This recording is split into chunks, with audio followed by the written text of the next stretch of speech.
Dalam nama Bapa dan Putra dan Roh Kudus. Amin.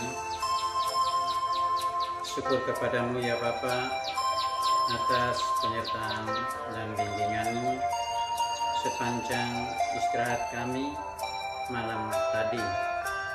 Hari ini Engkau membangunkan kami dalam keadaan sehat walafiat untuk mengisi hari baru ini dengan perbuatan-perbuatan baik.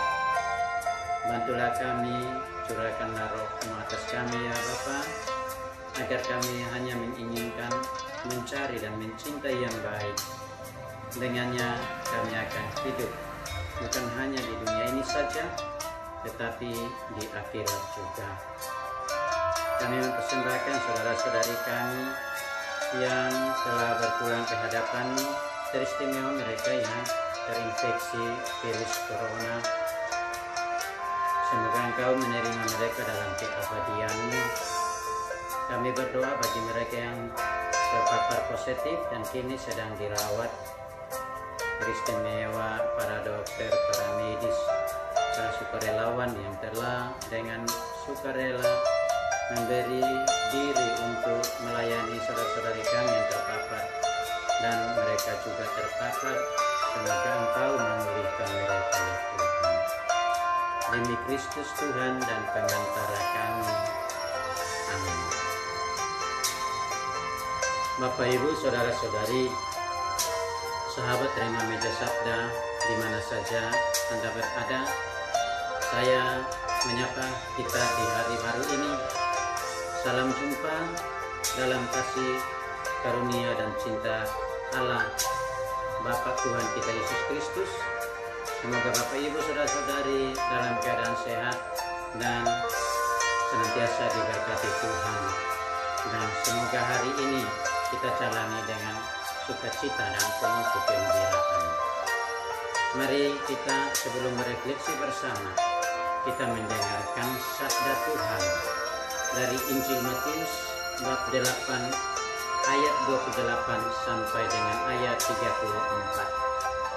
Pada suatu hari Yesus menyeberang danau Genesaret dan tiba di daerah Gadara, di daerah orang Gadara.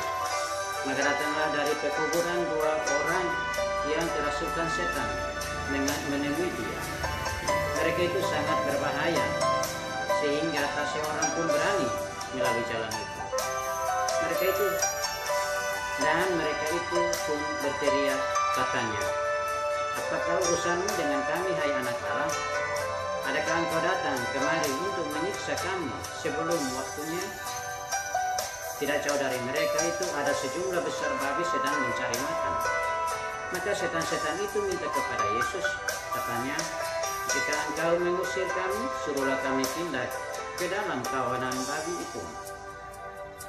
Maka Yesus berkata kepada mereka, "Pergilah."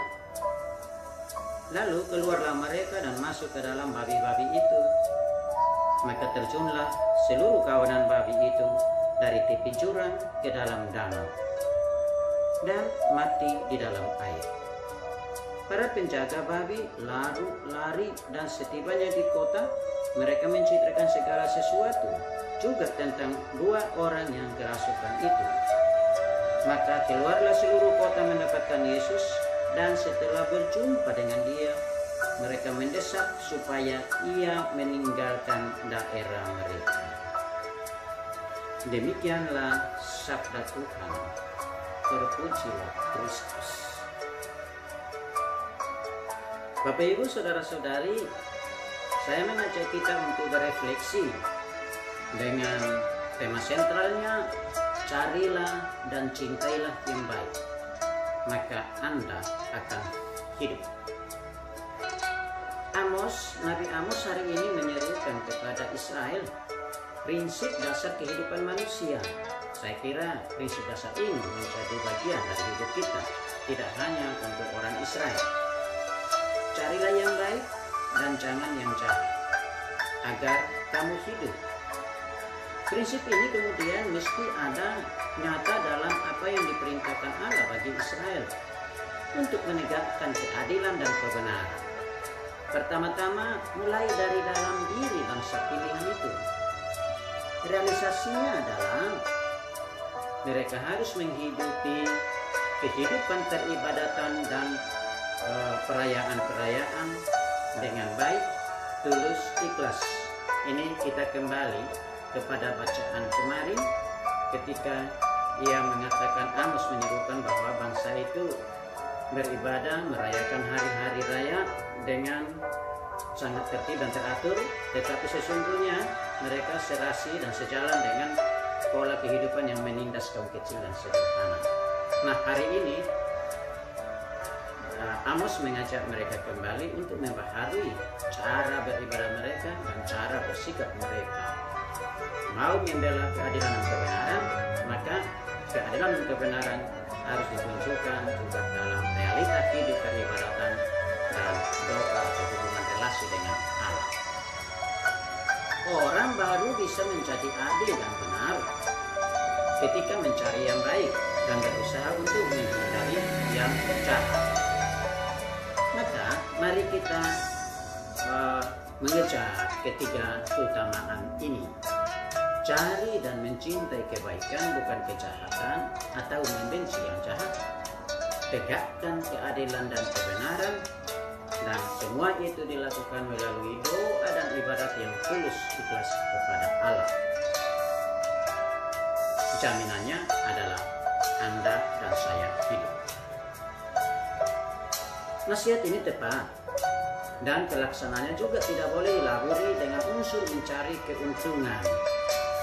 Maka permintaan orang Kadara agar Yesus pergi dari sana sesudah ia menyuruh setan-setan meninggalkan 2 orang yang kerasukan itu dan pindah ke kawanan babi-babi menunjukkan bahwa orang-orang itu masih mencari keuntungan diri. Mereka melihat kedatangan Yesus merugikan mereka. Padahal mestinya mereka sadar bahwa Yesus sesungguhnya menguntungkan mereka dalam arti membebaskan mereka dari yang jahat.